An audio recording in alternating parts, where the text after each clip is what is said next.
ओम विश्वानि देव सवितर्दुरितानि पराशुभ यद भद्रम तन्न आशुभ। ओम शांति शांति शांति।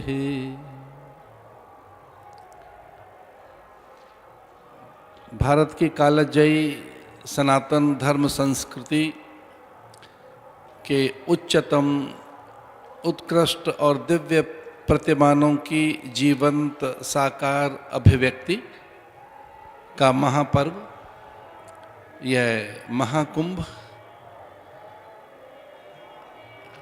इसके पवित्र पावन काल में आज की इस धर्म सभा के अध्यक्ष वंदनीय पूज्यपाद स्वामी नारायण संप्रदाय बड़ताल के प्रमुख परम आचार्य श्रद्धेय राकेश प्रसाद जी महाराज, हिंदू धर्माचार्य सभा के संयोजक महासचिव, जिनके पास भारत के पौर्वात्य पश्चिमात्य सभ्यता का तलस्पर्श बोध है और जो हमारी संस्कृति के सबल ज्योतिर्धर हैं, ऐसे वंदनीय पूज्य स्वामी परमात्मानंद सरस्वती जी महाराज, देश विदेश में सेवा के कार्यों के लिए ख्यात स्वामीनारायण संप्रदाय के वरिष्ठतम ज्येष्ठतम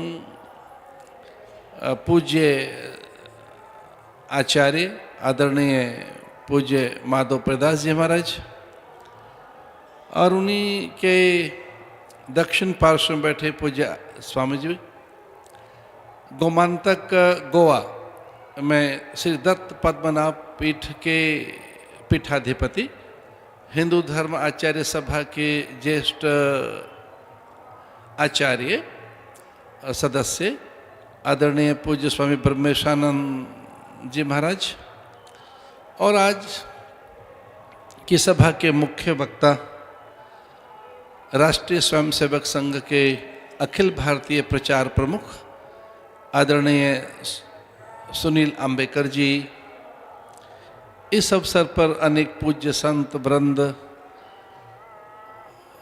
और आप सब के बीच में मैं यह उद्गार रखते हुए अत्यंत हर्षित हूँ कि हमारी बहुत लंबे समय से ये अभिलाषा थी कि पूज्य आचार्य श्री श्रद्धेय राकेश प्रसाद जी महाराज का पदार्पण किसी न किसी रूप में आश्रम की संस्थाओं में अथवा कुंभ काल में हो, और यह भगवत कृपा ही है कि वड़ताल से पूज्य आचार्य श्री का आगमन हुआ है। उनके आगमन से हम गौरवान्वित हैं। वह भारत की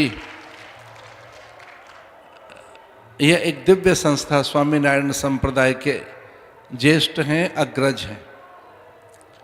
इस अवसर पर आदरणीय अंबेकर जी का सशक्त प्रभावी उद्बोधन भारत की जो धर्म संस्कृति है उसी से विश्व को दिशा मिलेगी। हम निश्चिंत रहें, हम धर्माचरण करते रहें, अपने मूल्यों का निर्वहन करते रहें। अगर हमारे जीवन में ये चार बातें हैं, अगर हमारा जीवन वेद विहित है, शास्त्र सम्मत है, महज्जन द्वारा आचरित है, गुरु द्वारा उपदेशित है, तब फिर कोई अभाव नहीं रहेगा। आज पूरे विश्व में भय, उन्माद, संघर्ष, अनीति, अत्याचार, शोषण और नाना प्रकार की विभीषिकाएं दिखाई दे रही हैं। आपस में कलह है। अन्य स्थानों पर हिंदू धर्म संस्कृति के इतर जितने पंथ हैं बाहर, उनमें भारी द्वेष है, क्लेश है, भारी संघर्ष है। अपने यहाँ ऐसा कुछ नहीं है। सनातन धर्म का अर्थ है सर्वे भवन्तु सुखिनः लोकाः समस्ताः सुखिनो भवन्तु। हम सबके सुख सम्मान के लिए जीने वाले प्राणी हैं। और हमने कभी आक्रमण किया नहीं। आदरणीय अंबेडकर जी कह रहे थे कि हमने कुछ ऐसा किया नहीं कि हम लज्जित हों, किसी से क्षमा मांगे। उनकी अनेक घटना ऐसी रही हैं कि वे आज भी लज्जित हैं। उन्होंने किस ढंग से धरतियों पर अतिक्रमण किया, अफ्रीका में पूरे देश बदल दिए, उनके स्थान, उनकी संस्कृति, सभ्यता और बहुत सी ऐसी चीज़ें थी कि उन्होंने भारी नरसंहार किया। आज भी उनके शासक जाकर क्षमा मांगते हैं। हम आत्मवत् सर्वभूतेषु सर्वभूत हिते रता अथवा वसुधैव कुटुंबकम की भावना के साथ जीने वाले हम सनातन धर्मावलंबी ये कहते आए चिरकाल से, आत्मन प्रतिकूलानि परेशान न समाचरित। जो हमें स्वयं के लिए अच्छा नहीं लगता वो अन्यों के साथ न करें। दूसरों के सम्मान स्वाभिमान की रक्षा करना हमारा पहला दायित्व है। और इसी से यह सनातन धर्म चिरकाल से है। योग के माध्यम से, आयुर्वेद के माध्यम से आज भारत की ओर बड़ा आकर्षण जगा है। पूरे संसार भर में भारत की यह विद्या, भारत के मूल्य, भारत के पर्व परंपराएं आकर्षण का केंद्र बने। भारत में ये कुंभ इस समय चौथा देश है, पूरे विश्व का चौथा देश है।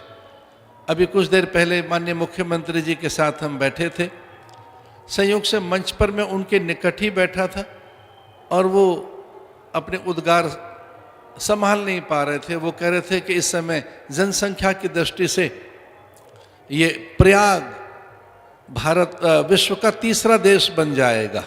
45 करोड़ लोग आएंगे।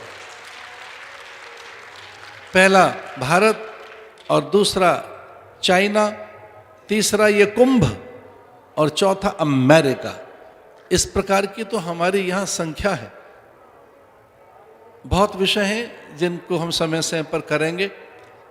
कल भी हम मंच पर यहाँ पूज्य संतों की उपस्थिति में रहेंगे। कल बड़ा भाग्यशाली दिन होगा कि जब श्रृंगेरी के शंकराचार्य जी और द्वारिका के शंकराचार्य, ये दोनों शंकराचार्य यहाँ मंच पर रहेंगे, आपको आशीर्वाद देंगे। इसके अतिरिक्त भी अन्य पूज्य संतों का यहाँ मंच पर आगमन रहेगा। पूज्य विदुशेखर जी महाराज जो दक्षिण के शंकराचार्य श्रृंगेरी के, और पूज्य द्वारिका पीठाधीश्वर जो वहाँ के शंकराचार्य पश्चिमाम द्वारिका के शारदा पीठ के, उनका हम यहाँ सम्मान करेंगे। और यहाँ शंकरी परंपरा के लगभग 1000 शंकर दूत यहाँ रहेंगे और उनके दर्शन का लाभ लेंगे। और इस प्रकार कल से ही फिर अनेक आचार्यों के यहाँ प्रवचन आरंभ हो जाएंगे। यह बड़े भाग्य की बात है। पूज्य स्वामी परमात्मानंद जी महाराज का कुंभ में आगमन हुआ है। उनके अनुभव, उनकी विद्या से भी हम लाभ लेंगे। उनके भी यहाँ प्रवचन होंगे ही पूज्य महाराज श्री के। और भी अनेक संतों का यहाँ आगमन हो रहा है। हम आदरणीय ब्रह्मेशानंद जी महाराज का भी कल और आने वाले दिनों में लाभ लेंगे। पूज्य आचार्य श्री का हम श्रवण करें, अध्यक्ष उद्बोधन, उनके आशीष अनुग्रह से हम अनुग्रहित हों। उससे पूर्व में आदरणीय अंबेडकर जी को निवेदन करना चाहूँगा। उनका प्लेन है, ठीक समय पर वो अपने गंतव्य तक पहुँच सकें, तो वह पूज्य आचार्य श्री का आशीर्वाद लेते हुए निसंदेह प्रस्थान कर सकते हैं। आप बैठिए और कल हम शंकराचार्यों का आशीर्वाद लेंगे। और इस प्रकार से अब आचार्यों का प्रतिदिन या आशीर्वाद, धर्माचार्यों का, भारत के बड़े संतों का आपको नित्य प्रवचन का लाभ मिलेगा। इन्हीं शब्दों के साथ मैं पूज्य आचार्य श्री के आगमन पर हर्षित व्यक्त करता हुआ और हिंदू धर्माचार्य सभा की ओर से और यहाँ सभी मत पंथों के आए हुए महापुरुषों की ओर से, विशेषकर जूनाखाड़ा के लाखों यति योगी तपःपूत सन्यासियों की ओर से आपका हार्दिक स्वागत करता हूँ। आप यहाँ पधार सके, इसका श्रेय जाता है वंदनीय पूज्य माधव प्रियदास जी महाराज को। मैं उनके प्रति भी कृतज्ञता व्यक्त करता हूँ कि आपके कारण पूज्य आचार्य श्री हमारे मध्य पहुंच सके। हम उनमें स्वामी नारायण भगवान के ही दर्शन कर रहे हैं। हमें ऐसा ही लग रहा है कि भगवान स्वामी नारायण उनके रूप में हमारे बीच पहुँचे हैं। पूज्य आचार्य श्री, आपके आगमन से हम अत्यंत हर्षित हैं। हम आपके सम्मान में कुछ और तो कर नहीं सके, ये मेरे वाक्य पुष्प ही आपके सम्मान में समर्पित करता हूँ। हम आपके आगमन से धन्य अनुभव कर रहे हैं।